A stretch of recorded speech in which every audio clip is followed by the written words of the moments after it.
Hello, Night Nation. Trey Strelko here. This is the Sons of UCF Live. Adam here, as is Leo, filling in for UCF Mike. Gentlemen, how are you? Trace, Leo, I'm doing well. Excited for another Thursday night with you, fine gentlemen. And I think it's a Sons of UCF Live first. 4 guests, Trace, I think. Is this the most we've ever had in one show? Walking a tightrope. Okay. Let's All see. right. Let's see if we can pull it all off in the next hour, and we're glad you're along as well. Couple of basketball booms we'll talk about a little later in the show, but let's lead with the football booms. Isaiah Paul, linebacker. Now it says Washington State, but he wasn't there very long. He was at Incarnate Word, and quarterback Xavier Williams from Charlotte. Leo, what do you make of these pickups in the portal for Gus Malzahn and staff? They're solid pickups just for depth pieces. I thought the linebacking core just got a lot stronger now with Ryan Davis and picking up Isaiah Paul from the portal just because they needed that depth. Knowing that Jason Johnson and Walter Yates were like the real only solid guys, I guess, for coming in from last year. I think that Isaiah Paul coming in is a great addition. And Xavier Williams, of course, we just lost Tommy Castellanos in the portal. Just kind of add depth. Not seeing him being a competitor for the QB1 spot, but who knows in the future because he's got a lot of the years of eligibility left. So, and Adam, you can tell what Gus and staff are focused on and where they feel they need to add some pieces, of course, by who they're going into the portal to get first. Yeah, I mean, I like the depth, obviously, in the linebacking core to Leo's point. That was certainly a position where we were a little thin and inexperienced. So adding a guy in Isaiah Paul, who had some pretty impressive tape at Incarnate Word. Obviously, the talent level at that level maybe a little different, but got to Washington State and comes to UCF. I think Xavier Williams is interesting because he's got 3 years of eligibility left. Kind of a late bloomer from a quarterback spot, and his former head coach, Will Healy, is on staff at UCF. So we've got some inside intel. The fact that Gus and the staff went after him and got him, I think it's a pretty nice move. I know a lot of people wanted us to go find that quarterback to battle John Rice Plumlee and have that QB1 competition again. I think this clearly solidifies John Rice's QB1 coming into the year. And this is a depth play, an opportunity maybe to bring someone in the quarterback room, a dynamic player that if, need be, maybe you've got somebody that you can develop in a couple of years. But solid moves, solid pickups. I like the way we're using the portal right now. It's good to see. Leo, you mentioned Thomas Castellanos earlier. That's the most noteworthy name that has left UCF. But so far in this portal season, it feels like UCF's ahead. Yeah, I think so. I think all the portal pickups so far. I mean, I think Ryan Davis personally is probably the biggest pickup the portal had that we've had. So, I mean, I'm looking at other positions that UCF is trying to kind of reinforce, and that's the defensive line. They obviously had Kelly and Kamari Stevens, an eye on them, and it looks like they're not coming to UCF. So for sure, go after the defensive line if that's what the defensive needs. So look out for that. Adam, you agree? It feels like UCF is ahead of things so far throughout this portal season. I think we're ahead, Trace, in the fact that we didn't lose a lot of people, right? I think you always get nervous the 24, 48 hours up to that deadline, and you're always kind of waiting to see if anybody hops in. And the fact that really no big name hopped in this time around, I think that's a win in and of itself that we were able to retain the majority of the guys we wanted to. I think that within itself was a win. Yes, to Leo's point, we netted out some good athletes, but what we retained may be bigger than maybe what we would have gotten from the portal. Yeah, we're going to talk a little more football about 8:30 or so. Jonathan Adams, who's been with us before, was at the coaches tour stop in Atlanta. He had a little bit of a scheduling thing here in the early part of the show, and we expect him to join us at 8:30. So I want to switch gears a little bit. We're going to be talking about softball. Big come from behind win. Eric Lopez just back from Tampa will be joining us in a little bit. The winning pitcher today, Sarah Willis, the AAC Pitcher of the Year, 16-3. And I followed her mom on Twitter and sent her a little invite, wanted to wish her a happy Mother's Day, such a proud mom of Sarah Willis. And I said, why don't you come on the show with us? And she was good enough to do that.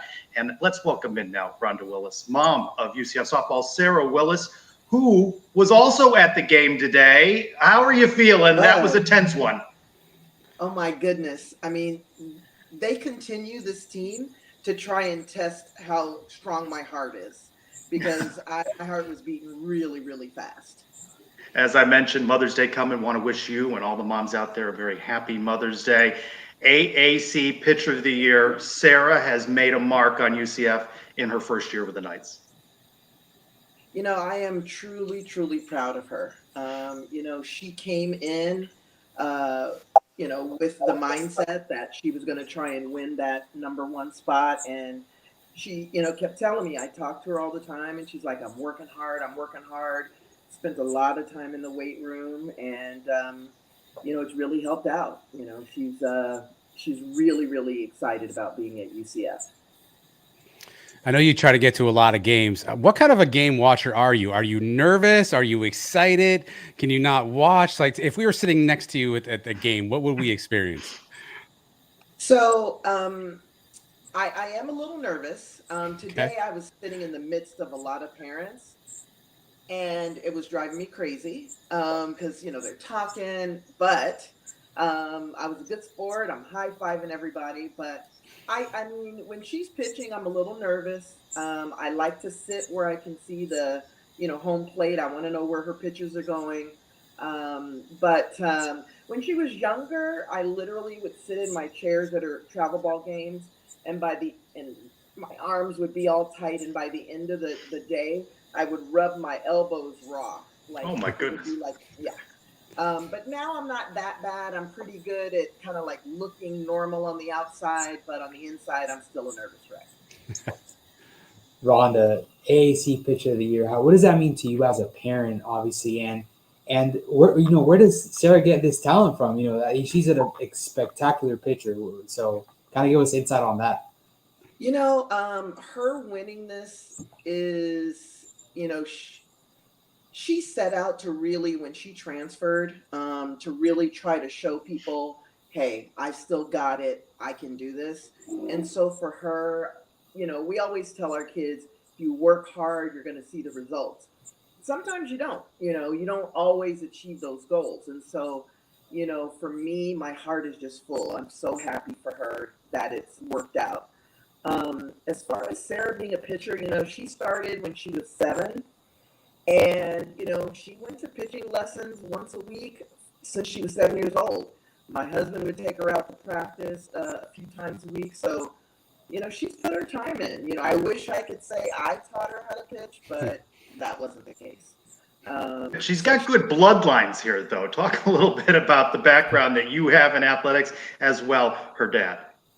Well, so for me, I in high school, I went, in high school and junior college, I played basketball, volleyball, and then I transferred to Fresno State, and so he played, different sports growing up, but he ended up playing baseball. He played in a semi-pro league down in Florida, and then, excuse me, not in Florida. I'm in Florida right now. In Mexico and also in Germany. And so, we're kind of an athletic family. We love sports, always watching it, and we, got our kids involved in sports really early. Yeah, we lost your signal a little bit. You said you had played volleyball, basketball, and you ran track at Fresno State, right? No, in high school and then in junior college, and then I transferred to Fresno State and just ran track. Gotcha. Rhonda, tell us a little bit more about Sarah when she's not on the softball diamond. What does she do for fun? What does she like to kind of do off the field? Sarah is kind of like the average college student. She definitely likes to party a little bit. I mean, she likes to go out with her friends to clubs and, likes to have a good time. Her and Chloe the other day, they had Monday off, and so they found some place, some spring, and they went in their little bitty swimsuits and went and hung out in the water. And, sometimes they'll go to they go find a beach. I don't know how far they have to drive for that, but she loves shopping and she loves tennis shoes. So every time I turn around, that girl has a new pair of tennis shoes. Jordans are her thing right now. So, she's pretty normal. Just she likes to spend mom and dad's money for sure, though. Rhonda, being from the West Coast, Sarah was at Washington and you Fresno State. So I've always wondered, because I've never really been out there, Has it been any of a difference, coming to Florida, West Coast, East Coast? How do you feel about that? Do you like it better at home or here? I mean, it's totally different. I mean, her when she left California and went to Washington for school, I mean, the Seattle weather was totally different. And so literally she went from Seattle to Florida. And the weather is just the total opposite. But she loves it. I mean, she's a sweater. So if you watch her sometimes during the games, you'll see she's kind of sweating a little bit or a lot of it. But she loves it. She loves Florida. She said actually that she could see herself settling there. So you never know. I had the opportunity to meet her at the media day for softball, and she's a natural in front of the camera, interested in communications. And I'll tell you who also is very interested in communications, the voice of UCF softball, Eric Lopez, just back from Tampa. Before we let you go, we're going to bring Eric in. Can we bring Eric in too, Adam? Are we able to bring? There we go. There is Eric Lopez, who got the opportunity to call a perfect game from Sarah Willis, the AAC Pitcher of the Year. It was first ever broadcasted perfect game in any UCF baseball or softball broadcast ever. Think about it. The last perfect game that was thrown was 20 years ago by Taylor Sawyer. That was a 5-inning game. There was no broadcast. There was no ESPN Plus. So that was the most nerve-wracking I told Rhonda this after the game. It's the most nerve-wracking game broadcast I've ever had, which sounds crazy. I've called the regionals. Trace, you were sitting next to me last year in the regionals against Michigan, as tense as that was. Yet a perfect game was as nerve-wracking because it's a mental thing. Because I'm like, what do I say? What words can I use? Or am I going to get grief if I say certain words, if I say perfect? And I know I'm going to hear it from her if I say it and she gets broken up. So you got to be creative on how to let the audience know what's going on. And yet at the same time, not agitate people. And obviously I'm superstitious. So that's one that I will remember for a long, long time. And it was funny because I give her grief afterwards. Like, you get too stressed out about it. I told her I joined you on the stress level there. Yeah, it was surreal for me. I was sitting there, and I think it was around the end of the fourth quarter, and I was like, not quarter, inning. And I was like, man, I don't think she's giving up any hits. And I was like, I don't think she's walked anybody. And so I was just kind of sitting there, and then the guy in front of me was like, oh, she's pitching a perfect game. And I'm like, okay, don't say it. So, every inning I was just like, okay. And then, of course, leave it up to Sarah to try and make it interesting in the seventh. That's her daughter. Yeah. But, it was kind of nerve-wracking, but at the same time, it was kind of like, this isn't real. So, for me, it was just crazy. It was crazy. Rhonda, we appreciate you hanging out with us for a few moments tonight. We'll let you get back to the rest of your evening and hanging out with Sarah, and hope to see you in Tampa this weekend. Nights advance to Friday, and hopefully we'll be in that championship game Saturday. Happy Mother's Day to you. Thank you. Thank you for having me. Thank you very much. Elo, hanging around now. You're just back from Tampa. I'm guessing you maybe were a little nerve-wracked with the Knights down 4-0 to Memphis of all teams, and then they rally. And, of course, you were there.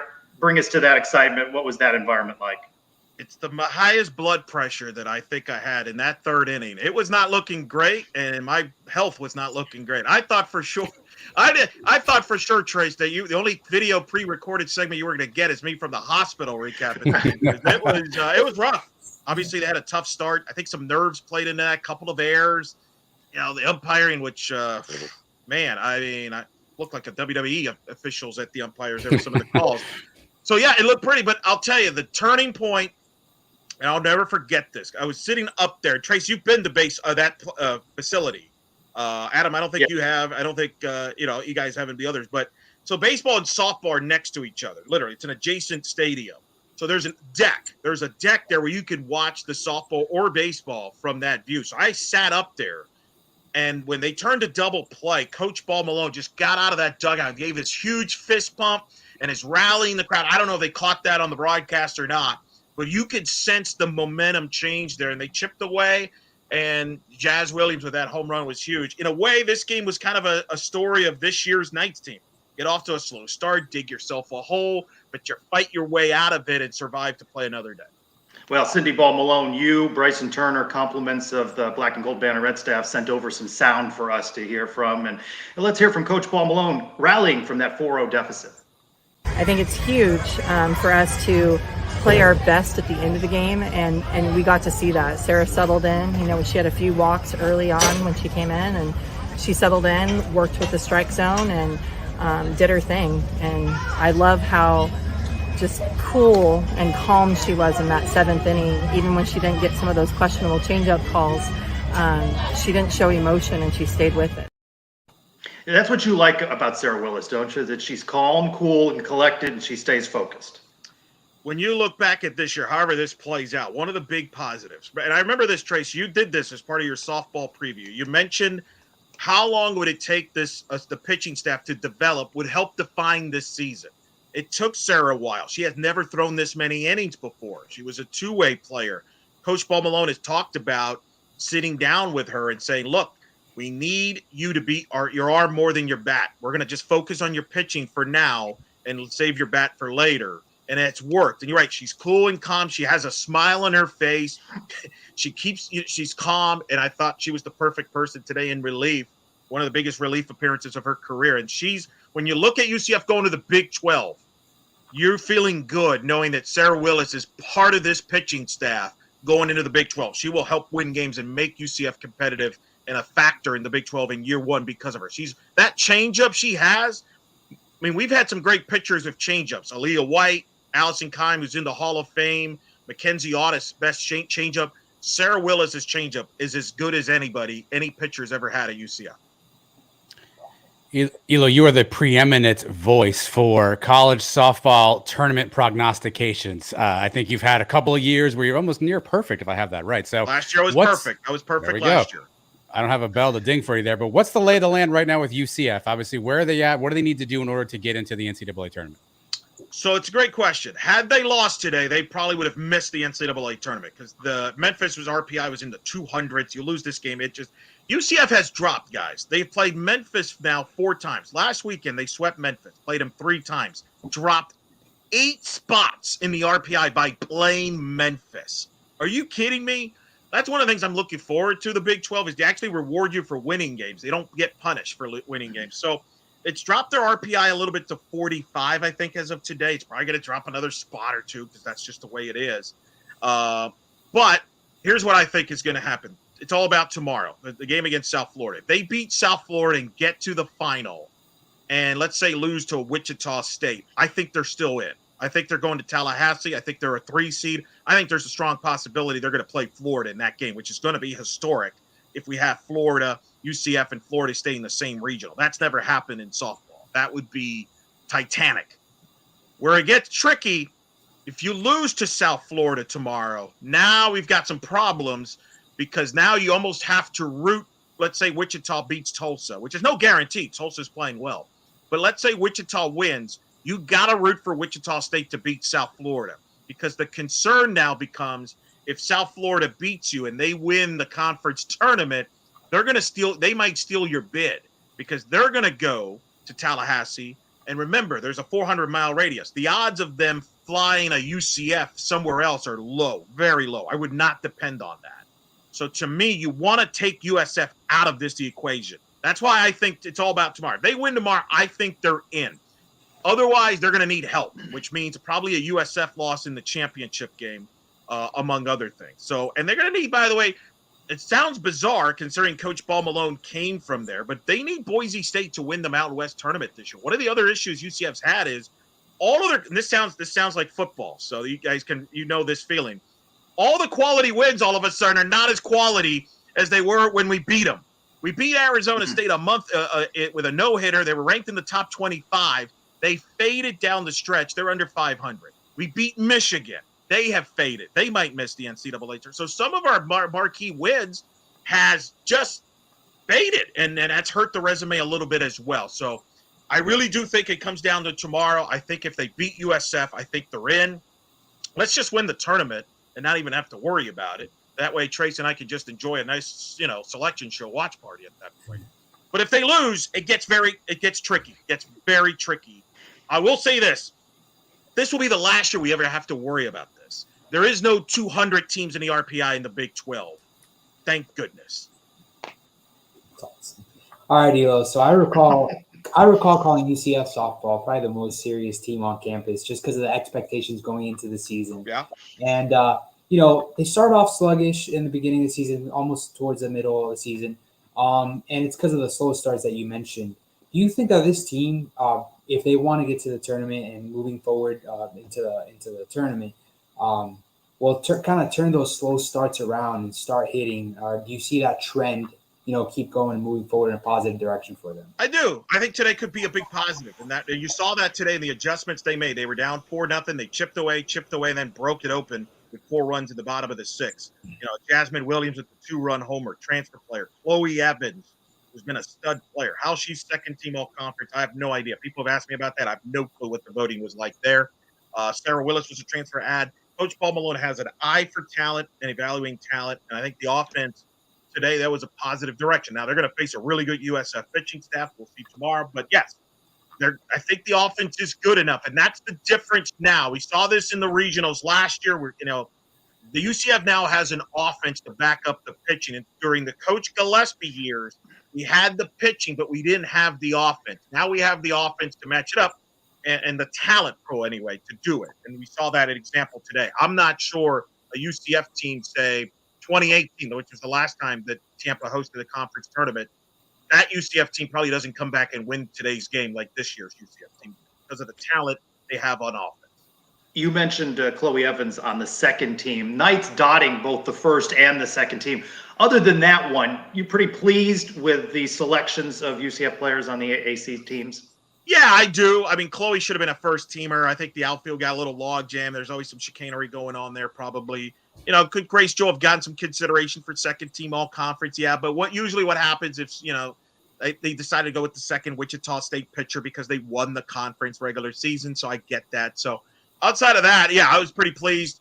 Aubrey Evans certainly had a case to win Rookie of the Year, but I wasn't surprised that the freshman pitcher who for Wichita, Aguilar, won it. She had a great year for them, and usually pitchers get the benefit of the doubt there. So I'm just happy Sarah won the pitcher of the year. I thought she was the best pitcher, becoming the third UCF pitcher to win that award, second in the American, joining Shelby Turnier. So, yeah, I think overall I'm pretty pleased. Outside of the Chloe Evans thing, I think she's definitely up for it. I mean, to me, I would argue Chloe Evans has been UCF's best, most consistent offensive player all year, maybe the MVP of the team. She's been phenomenal. All right, let's wrap up with this. Preview Friday, another version of the war on I-4. UCF swept the Cows in Orlando. 3 very low-scoring, tight games. And I expect the same Friday. I think it's going to be a low-scoring game. It's going to be at their park. Here's the funny part. It's going to be at their park, but UCF will be the designated home team. Last at bats. Last at bats. Also add your material there. So, look, it's going to be low scoring. They got to play cleaner defensively. They cannot get away with the mistakes they did today if they want to beat South Florida. South Florida is going to depend on small ball. They're going to want to put pressure on you. Jump on them early, and shut down their speed. I think that's going to be a couple of keys. By the way, my Friday, are you kidding me? Adam and Leo, look at this. So I've now got UCF USF, 2:30. Yep. Then we got Game 6 later that night, the Heat hosting the Knicks, which is like a Game 7 for the Heat. Would you not agree, Adam? That's a must-win. And then the Panthers are playing the Lightning, playing the Maple Leafs at the same time, trying to close that series out. What? I'm just glad you're here because I always have to talk Knicks with all these people. I got Mike and Leo. Finally, I got a Heat fan here. Game 6 tomorrow night. A bit of a clunker in Game 5. I kind of expected that sleepwalk a little bit. We got to close out in Game 6 tomorrow night, right, Elo? I mean, that's a must-win, yes? Yes, I think I don't want to go back to MSG and have Scott Foster give the New York every call in the Scott book. Foster. I mean, this guy is just. I mean, if I see his name pop up tomorrow, if you DM me, if you're messaging me that he's the ref, I'm nervous. Just know, I thought he was the umpire today in the Memphis game. Some of the calls I saw. I can't prove he wasn't. All right, that's true. You better take care of business out in South Florida because going back to the Garden is not going to be. Hey, look, the Garden's a fun atmosphere, man. Just tell Julius Randle to light and smile. Playing Game 6 or 7 because I think we're better off without it. All right, here we go. We've lost control of the show. We have perfect control of it, Tracy. Yeah. How's Mike handling the Panthers, Adam? How's Mike handling the Panthers? A little bummed out. He went to the game, right? right? Yeah, he wanted to close out. I mean, obviously, Oh. 3-1. I think he still feels good. He wanted to close out and be there for the game, but I think it's the UCF Mike curse. Oh, Elo, you said it, thanks not me. for racing Yeah. back from Tampa to be with us on Sons of UCF Live. Thanks again to Bryson Turner for sending over the sound of Coach Pear. And good luck to the Knights Friday. I want to get to that championship game on Saturday. Elo, talk to you later. Pleasure to join you guys See you, as Lo. always. Thank you for having us and talk softball. And Trace, hopefully I'll see you Saturday. Fingers crossed. All right. Fingers Maybe, crossed. All right, now Elo's talking about good pitching, things peaking at the right time for the Knights. Meantime, baseball, 0 for Ohio so far, and then they go to Cincinnati for the weekend. Now, let's bring in Nate Marrero, who is, right, Adam, the highest paid member of the Sons of UCF team following his collection of funds from Robert last week. Nate, have you spent all that $100 that Robert sent you? Bills, groceries, the adult life after graduating. All that fun stuff. Congratulations on graduation. Now, if I had told you going into this week that UCF would be involved in a 2-0 game, right? You think, okay, they scored the 2 runs. No, they don't score the 2 runs, but they score 7. Hey, they score 7 at right there. Now they lose that game. Yeah. I mean, this is a team with a 5.56 ERA, opponent 6.61. They're still flailing. They still have not figured the pitching out, and that AAC tournament over in Clearwater looms. I mean, this is a big weekend in Cincinnati, right?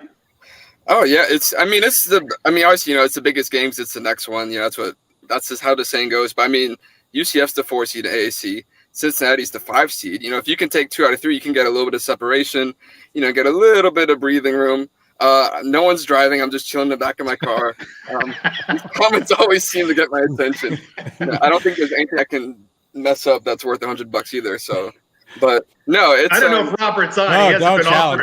Don't challenge him, Nate. Yeah. Nate, we keep talking about where UCF may be seated in this AAC tournament. Does it really matter? I mean, they're going to have to come through with some pitching. Does it? I mean, everybody's really. Dude, they might have to. You might have to go in and pitch a couple innings for them, Trace. That's how it's been. I am pretty sure for any number of reasons, which many of you know, Coach Lovelady's not putting me into the game.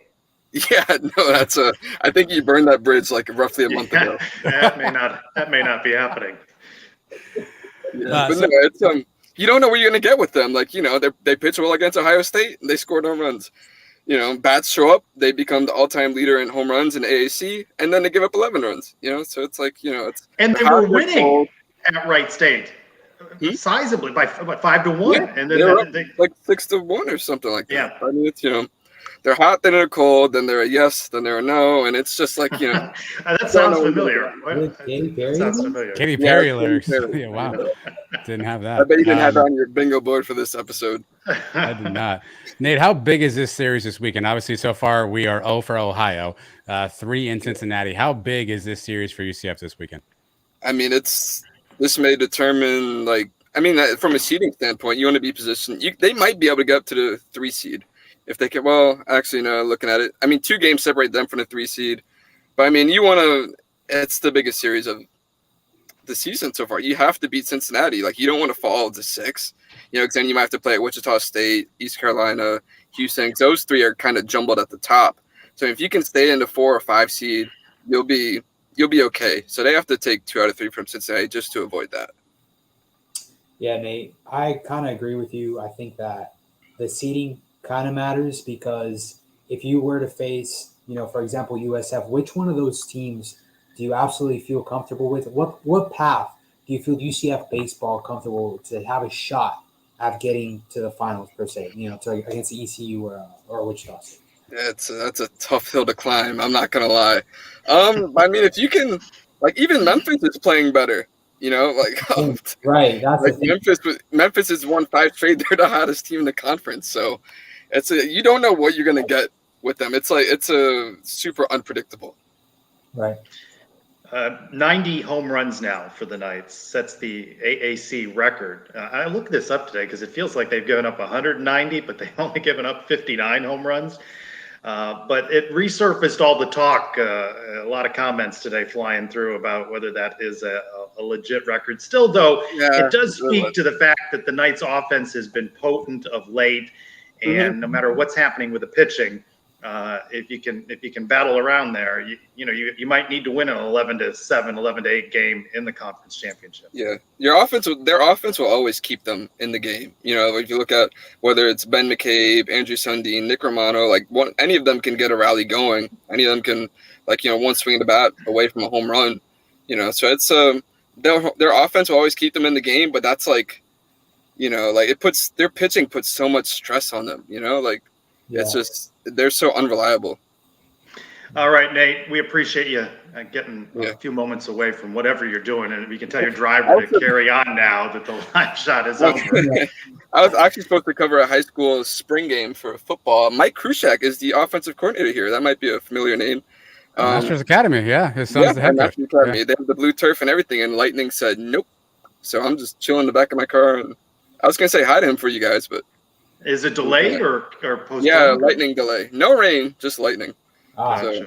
Well, then you're in the safest spot that you can be. Yeah. Nate Marrero, we appreciate you swinging by Sons of UCF Live. Hope to see you again next week. Yep, we'll see you. Thanks, Nate. Nate, who made the comment in the Sons of UCF limo? I don't know. Then somebody said Mike was driving the limo. I'm not really sure what's going on. Weather in Cincinnati has moved up the start time for the Friday game, now 1 o'clock, Saturday 2, Sunday noon. Then the Knights are back home with Bethune-Cookman. And then they close out with a 3-game set with Wichita State. Reminder, we're giving away, what have we decided to do? We're giving away these tickets, John Morning's club seats for each of the last 2 home games, Friday and Saturday. Have we figured out how we're giving those out? You're going to start mentioning it maybe on the podcast next week. Yes. Yeah. Okay. Don't forget. Yes. Yes. We will do that. Gotcha. All right. So stay tuned for that. Club seats Friday. And then Saturday, the finale of the home season against Wichita State, recognizing the seniors as well. Going to miss a guy named Ben McCabe, but Leo, we talked about this. Andrew Sundin, he's still got some years ahead of him. He might just catch Ben. Yeah, no. Andrew's an exciting talent. He's only a sophomore. He missed some time this year, at the beginning of the year, and he's already putting up numbers. I mean, he'll be missed. Yes, Ben McCabe will be missed, but I think we're in really good hands with Andrew Sundin. Right? He's a power hitter, and not just that, he can also hit to get on base. He's going to get on base somehow, some way. If it's a walk, hit by pitch, anything. Gotcha. Back to football talk. Knights coaches tour, which included Gus Malzahn, Terry Mahadra, and some others, debuted in Atlanta on Wednesday night at Murph's. Named for former Brave standout Dale Murphy. And that was the first stop, 2 weeks there in New York City. Amongst the people in the room, return guest on Sons of UCF Live, Jonathan Adams, who joins us now. Welcome in, Jonathan. How you doing? Good. How you guys doing? Doing good. But there's so much to talk to you about, including new venture, new blog that you're doing. We're going to talk about. But describe this event. Most Knights fans, certainly across the state of Florida, Central Florida, not able to be there. How would you describe this event, the turnout, and your conversations that you had with Gus Malzahn? Yeah, I would be curious to get y'all's thoughts because I haven't been able to do any of the previous tour stops. And I think this one, they were labeling a celebration. I don't exactly know what the other ones were labeled strategically, but Charge on tours. Okay. So the vibe last night was 7 to 9. Dale Murphy just randomly there. It was his restaurant. So people randomly there. randomly there because it's called Murph's, but I don't know. Steve Spurrier has a restaurant in Gainesville, right? Do people? Yes. Does he pops there in all the time? Oh, not all the time. But frequently, yes. Okay. So maybe I was the only one surprised to go to Murph's and literally see Dale Murphy. But it was cool. It's kind of like an overlap between Brave stuff and UCF stuff and some cool photo ops. So that was 7 to 9, and then Gus and Terry spoke to the crowd there, and kind of prior to that, we were taking photos with fans and things like that. Earlier in the day, Gus met with myself and probably I would say three other national media people. We've had a good, probably I'd say on the record, about 30 minutes, and he hung around and kind of chatted after that. So it was a long That's about 20 minutes more than you get out of him on a weekly basis. Yeah. Well, I Venmoed Gus some money, guys. So here's trying to get part of that. Because he needs a little bit more. Exactly. So try to get part of that collective, and worked out. So no, so that was interesting. But yeah, I'd be happy to talk about anything that. Well, you're working on an article, but what's a nugget that you take with you from the conversation with Gus? There's so much, and to be candid, I haven't been able to listen back to the interview, but I guess, and I'm not part of the day-to-day, so some of this, forgive me, it could be old news, but he's very, very confident in John Rice. Doesn't seem like there's any sort of that is definitely old news. That's more than a year old news. Yeah, I know that, but obviously we saw the transfers coming down. But in the sense that it doesn't even seem like, my sense was, you guys may have picked this up already. Forgive me, but there's not even like, hey, we're gonna have a competition. There's no competition. Adam, where's that breaking news sounder? We got that breaking news sounder right there. I'll work on it. I'll work on it. So he brought that up multiple times. I asked about how does UCF get back to the point where you're hearing the school's name called on day one of the draft versus you guys messaging me, and I'm trying to like figure out if I'm draft. No, I don't mean this is any slight, but the last couple of years, I would say the NFL talent hasn't been the level that we're kind of had been accustomed to. So Gus, I didn't really need to be on Suns Live on draft night because of you and talent. Yes, exactly. Yeah, it freed up my evening, Gus. So what are you gonna do about that? Make me busy on Thursday night. I mean, it was, I'll have to go back and transcribe the actual quote, but his whole thing was they obviously need to get more talent. I mean, that's not a shocker, especially going into the Big 12. It seems very strategic about being in Atlanta.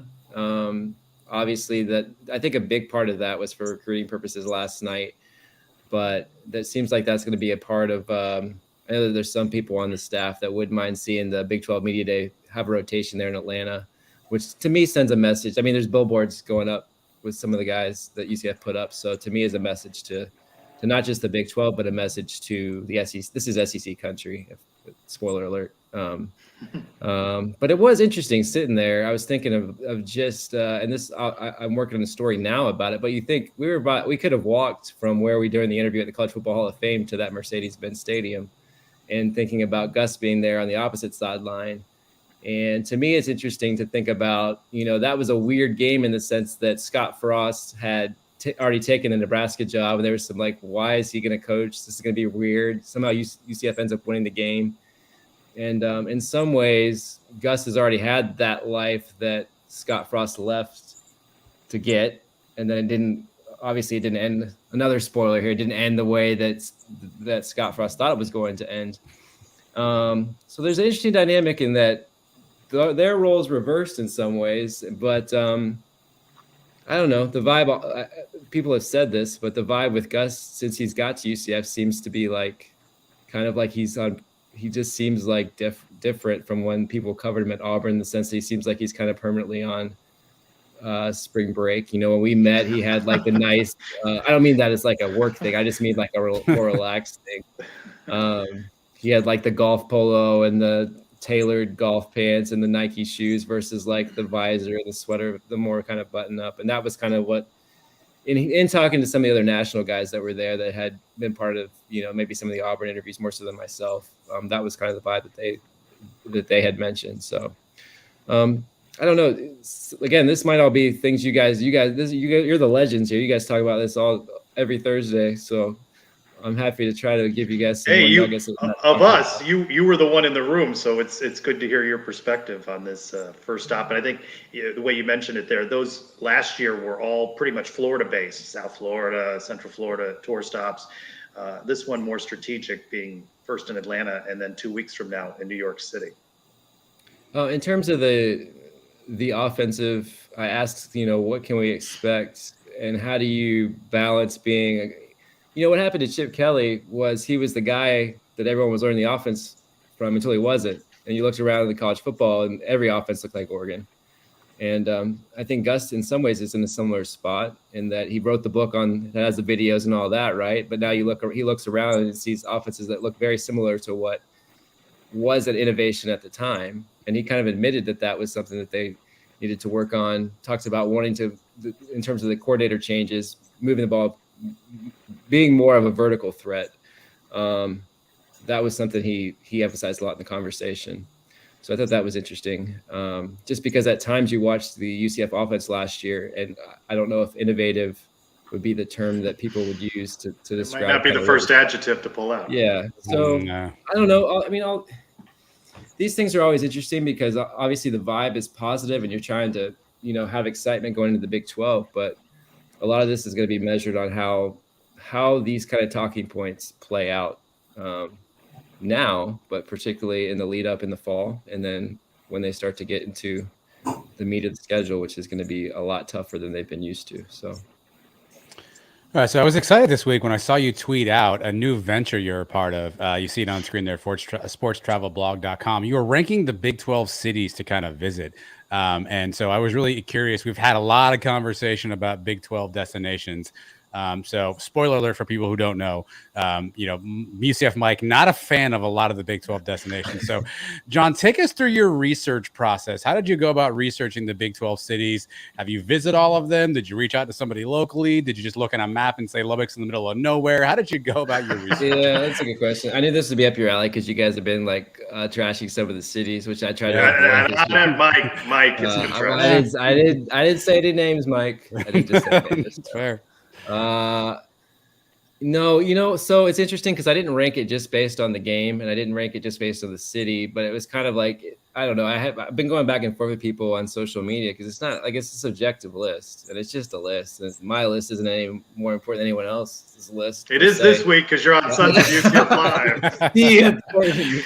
Live. No, for me, the game day experience was important, but it wasn't the only important thing. So I was trying to craft, like, if I'm crafting a weekend of sports, what cities give me the best chance for the most bang for my buck per se. But then I say that, but then you look at a school like Houston, which I can't remember what the ranking was, but for whatever reason, when I compare the Houston game day experience to even what you get at Oklahoma State, Cincinnati, you could argue, I think is a more appealing place. Obviously Texas, Oklahoma have some history there. So there was a mix of there was Houston that had you could go to 10 games in a weekend if you wanted, but it also had to feel like, okay, we're going here to see a college football game. It's probably that's the catalyst for this trip. So there had to be a mix of that. But I would say the Texas and Oklahoma being higher on the list was because if your school's playing them this year, this might be the last chance you have to see them. People coming in strong in the chat. So that's why and I had some people that were very angry, kind of longtime Big 12 guys that don't have any sort of love lost for Oklahoma and Texas, given that they're going to the SEC. But yeah, how mad were people? So spoiler alert, if you haven't read the article, pause for a second. How mad were people that Lubbock was last on your list?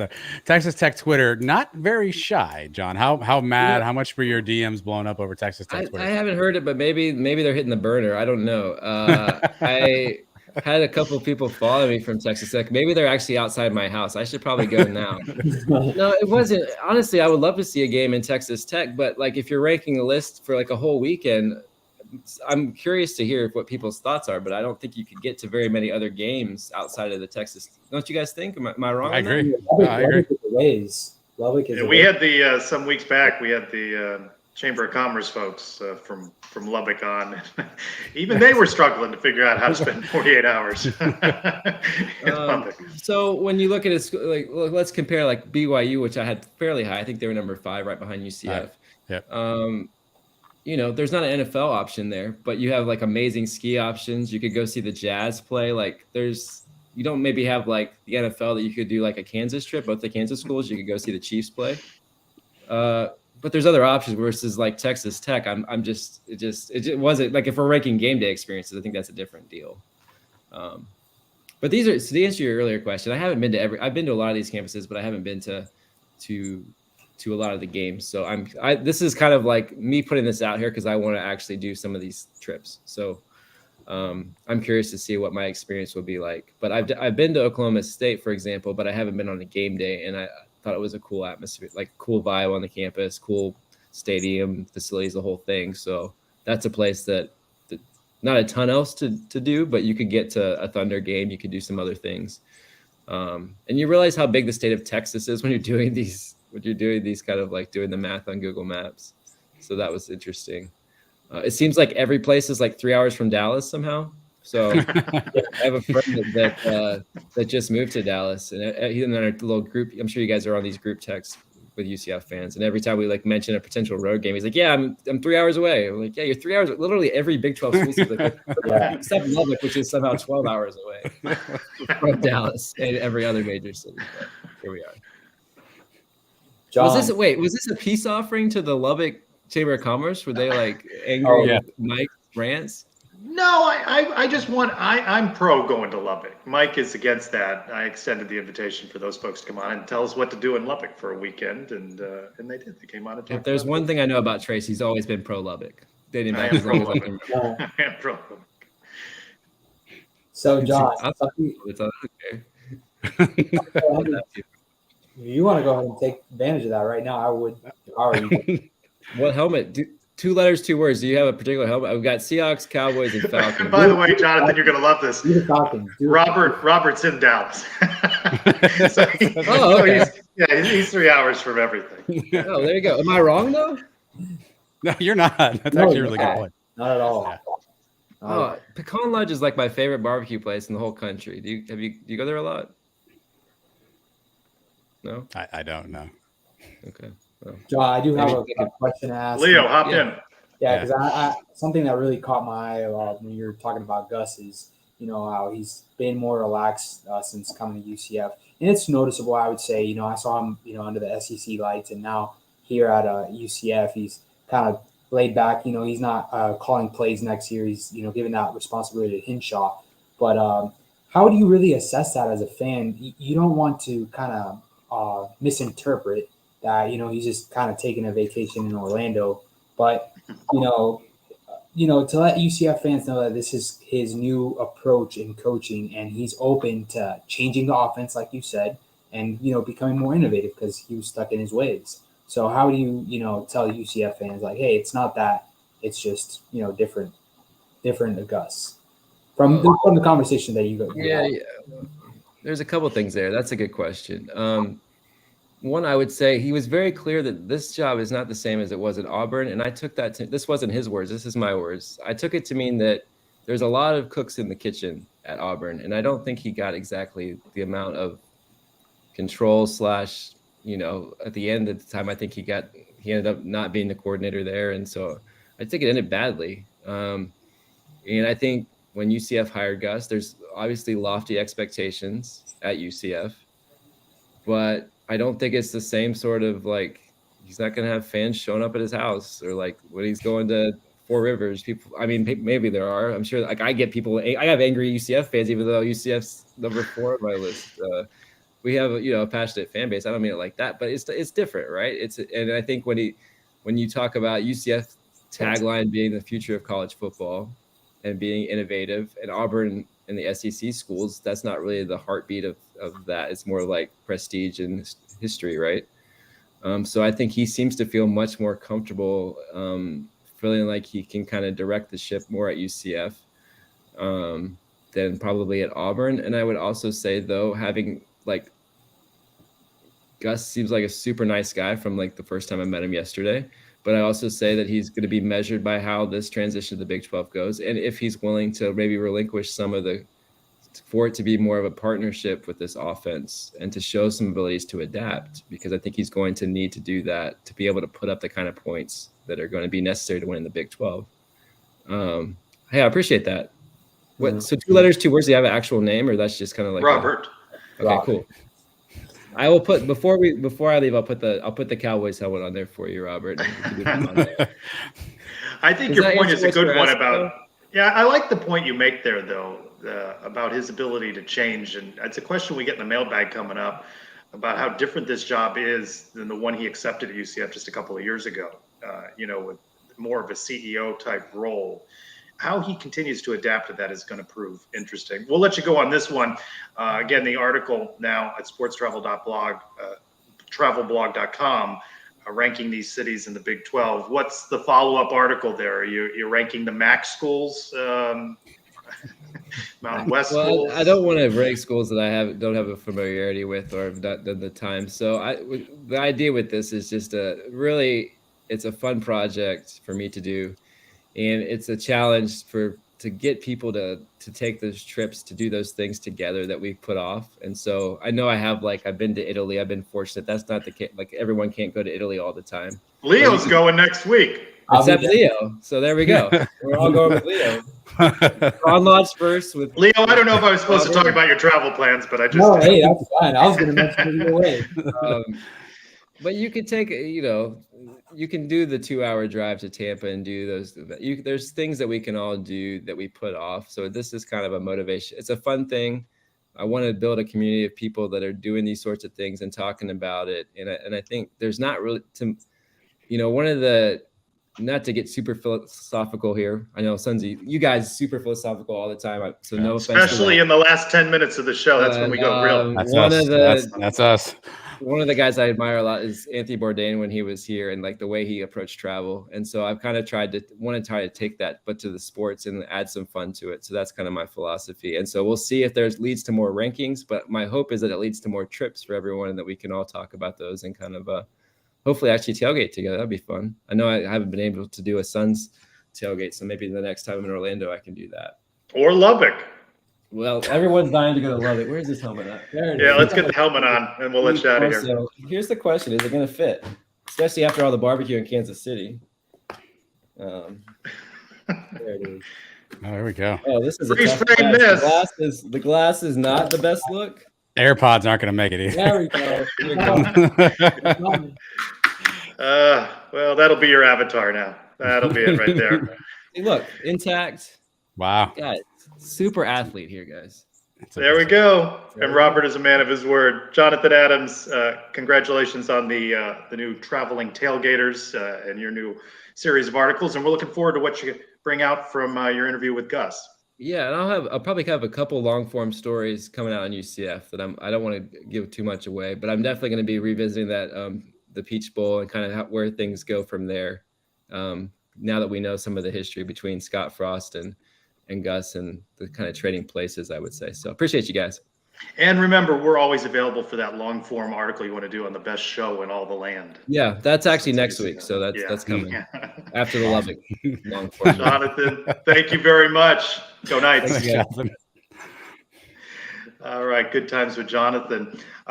We talked about booms off the top of the show, football-wise. Some basketball booms, real big booms from Johnny Dawkins and staff. Men's basketball lands Jaquan Walton, a 6'7" guard from Wichita State. He had committed to Alabama. A little bit of an issue with an arrest, a marijuana-related arrest. But he averaged 13.9 points, 5.3 rebounds, 1.9 assists, field goal percentage 53.5 while he was at Wichita State. And then Shamari Allen, 6'4" guard, University of Missouri, Kansas City. He averaged 17 points, 5 rebounds, 2.7 assists, 2 steals. A whole host of schools, including Florida, NC State, Minnesota, Ole Miss, Penn State, interested in him. But mainly, Johnny Dawkins landed some guys that he'll be able to plug in immediately in this transition to the Big 12, and a couple of 4-star guys at that. Yeah, I know it's not, not always comparable, but looking on screen, we just added 30 points per game between these two players. Two guys combined that'll shoot 38% from three. Jaquan Walton 6'7" at a guard position. Shamari Allen 6'4", so height certainly is a key there. So I like the additions. We have to see him on the court. Obviously, Omar Payne was a guy Leo talked about a few weeks back, 6'10". He committed to UCF as well. So we were getting a little nervous. Spots weren't filling up. And now we're starting to see some of the stuff. The Walton stuff's interesting. He kind of fell into a lap. We'll see if that has any repercussions per se. But 30 points per game added to the UCF roster. Sign me up. Leo, you like it too, right? Yeah, this is big time. 2 guards. I think they can also address the driving into the paint, shooting problems that they have. So I think that is huge for UCF and Johnny Dawkins. Hopefully we can land another 7-footer that's in the portal. Forgot his name off the top of my head, but we have a portal watch on 7-footer, and I think this is inspiring, to be honest. It's very inspiring, very encouraging from Johnny Dawkins to land these two guys, and with Omar Payne coming in, we're looking in good shape. You encouraged by that over-under number of 5 wins in the Big 12, Adam? I am encouraged by that too. Leo mentioned there's a 6'10" kid out of Kansas who is in the portal, come from Orlando. That may be on our. I think Ben Witherspoon was his coach in high school. I think it was Dr. Phillips, so maybe there's a connection there. And we still don't know about Ithiel Horton. Ithiel Horton, I heard, put his name in to be considered for the draft. We haven't heard officially, but if he comes back as well, I mean, that's like another kind of portal grab back. So maybe, just maybe, there's hope. We'll see. I do this every year, Trace. I do this thing where I'm like, I like the pieces, and then we're 7-20 by mid-season. I think the main concern with this is when it comes to plugging in these players with the system. Is it going to take time like it did last year? You know, you saw it take time a bit to plug in 9 players into what Johnny Dawkins wanted them to do. So hopefully that doesn't come back to bite them and make them, get there quick. But that's the new way, right? For college sports, football, I guess it is, basketball. We heard it in football. We heard all the talk along the offensive line last year that they needed time to gel. You're going to constantly have this influx of players. You're going to have to gel quickly. So, but still, for Johnny Dawkins today, 2 weeks out from his coach's tour stop in New York City, and you know how those New York UCF alums can be demanding of Coach Dawkins. He's got a couple of pieces that he can talk about. One more around the kingdom, track and field. Good luck to them. AAC championship in Tampa, just across campus from where the softball's going on. Mailbag time. Is this a double shot of Brian W. Peterson? He gets to introduce his own walk and talk. Is that how this works? It's a family show, Trace. It's back by popular demand. It's that time again. Time to open the Brian W. Peterson Sons of UCF mailbag. It gets me every time. I know it's coming. Every time it gets me. And we have a walk and talk this week. Hello, Night Nation.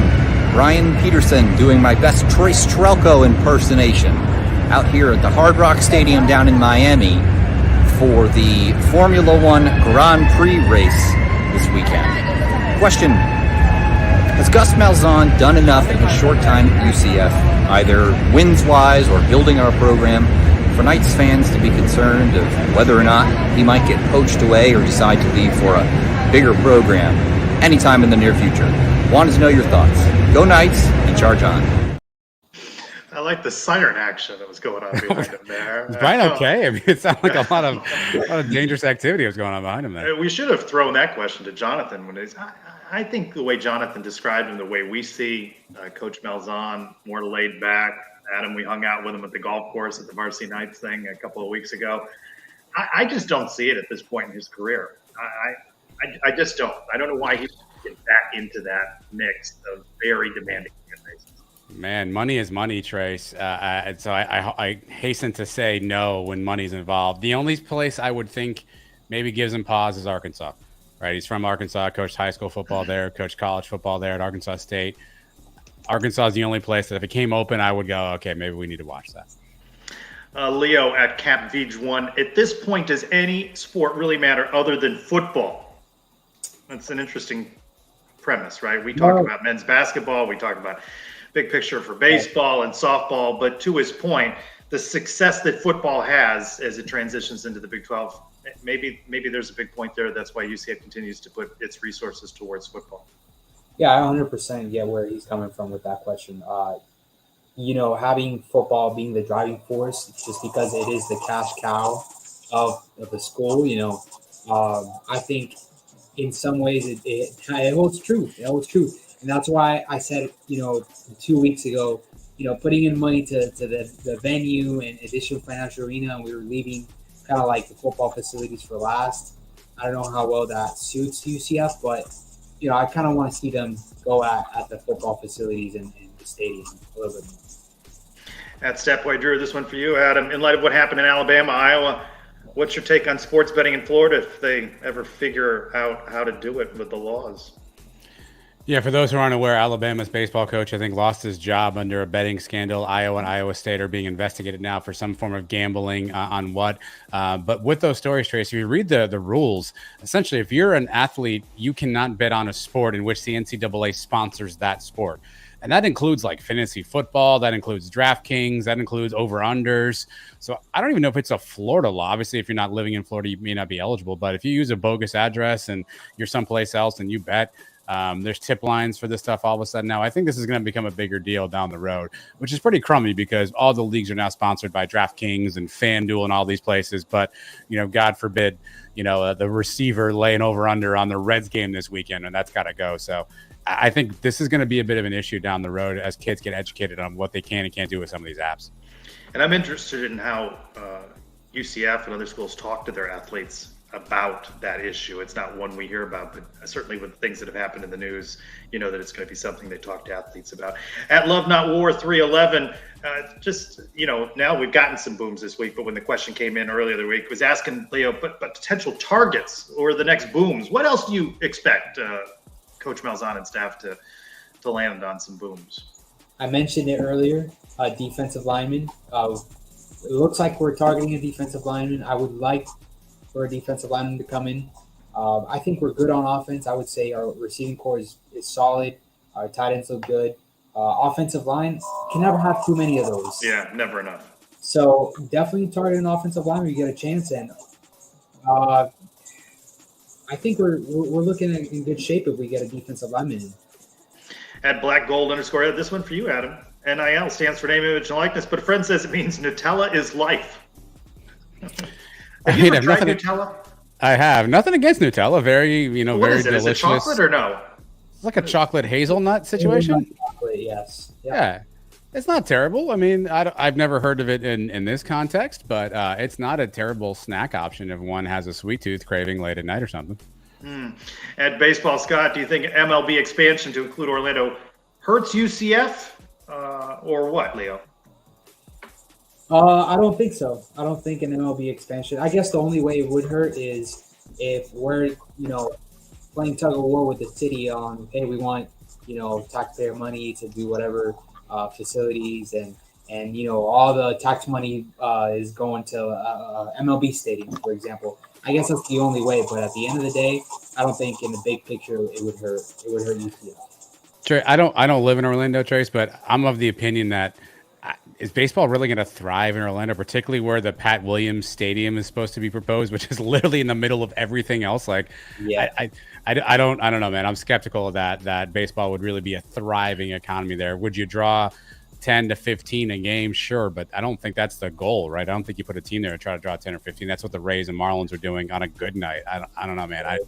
I'm skeptical on the baseball thing there. Well, in the city, I guess the county, they have $300 million in tourism tax. They had 51 proposals. Pat Williams wants $975 million. UCF only wants $176 million for the project it wants. So that looks more favorable.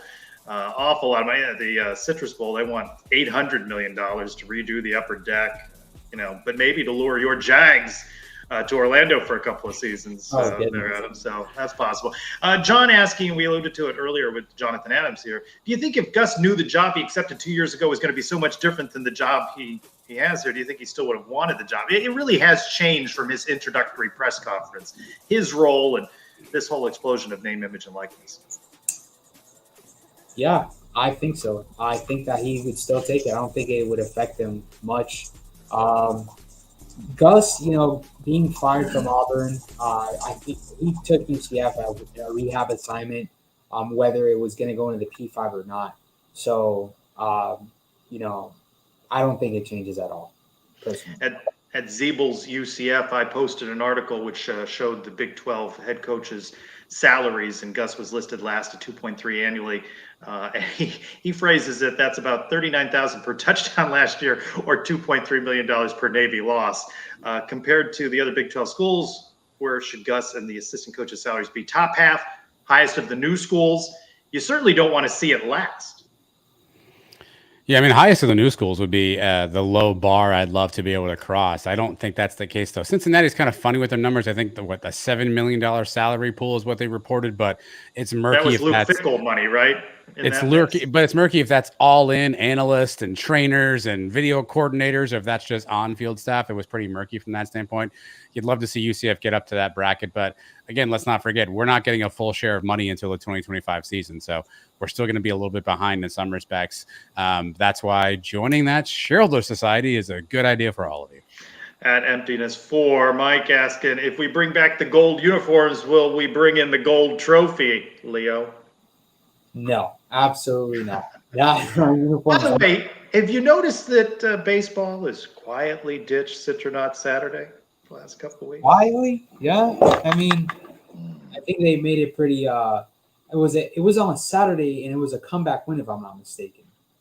Yeah, but it was a big deal until it wasn't a big deal. At UCF ends with, aside from buying an RV, how can UCF fans step up their tailgating to Power 5 status? Yeah, I think the only option you have here, Trace, is you need something that's going to go viral, right? That's going to be a thing. You know, the Buffalo Bills, they jump through folding tables. So we need something like that. Something where maybe, you know, there's a, I don't know, UCF Mike is, you know, doing something. I don't know, maybe slip and slides. We need something. In potato salad. Slip and slide viral, into the potato salad. Yeah, some sort of a mosh pit of potato salad or something along those lines. We need something to go viral. For sure. Tradition will definitely be good. All right, guys. Been a fun hour, huh? We pulled off a 4-guest show. I mean, that's not easy. Rhonda Willis, mom of pitcher Sarah Willis, UCF softball. Eric Lopez, just back from Tampa.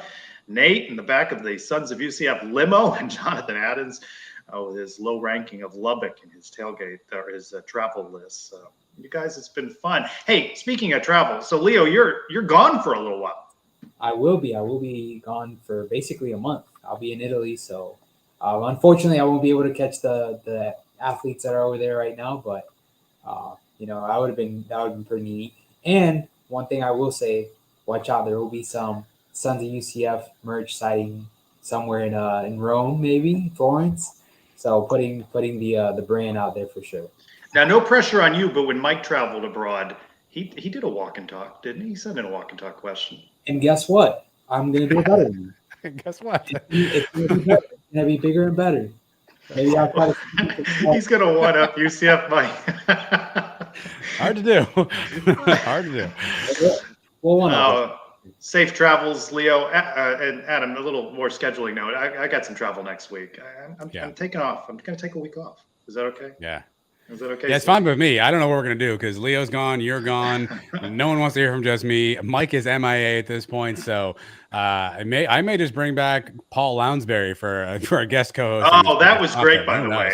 I loved his stories on the podcast this week. I'm glad you brought him up. You've released the interview standalone on YouTube as well. Shameless plug. Yeah, if you want a little bit of a history lesson on UCF football, no greater authority than Paul Lounsbury, who was the primary recruiter for Dante Culpepper, and some cool stories about that. Talked about how they talked to every player about how before they graduated that they would see an on-campus football facility, and they did that for 8 years. Yeah, I love that line. But just some cool stories. So check that on our YouTube page. It's a really good conversation. Yeah, I like with the reference to the critters in the woods too. Oh, actually, hold on. Mario's right. There's a nugget in that interview that he dropped, maybe some breaking news. For those who don't recall, we played Georgia between the hedges, and we lost on a very phantom pass interference penalty call, offensive PI against Kenny Clark. And Coach Lounsbury actually tracked down the referee who made that call while he was at South Carolina, and they had an interesting conversation, which maybe won't check that out. I don't know. That's a good tease if you have not listened or watched the interview yet. So, all right, guys, thank you so much for joining us for Sons of UCF Live this week. For Adam and Leo, UCF Mike as well. I'm Trey Strelko. Go Knights! Hi, I'm Sarah Willis, and thank you for watching the Sons of UCF.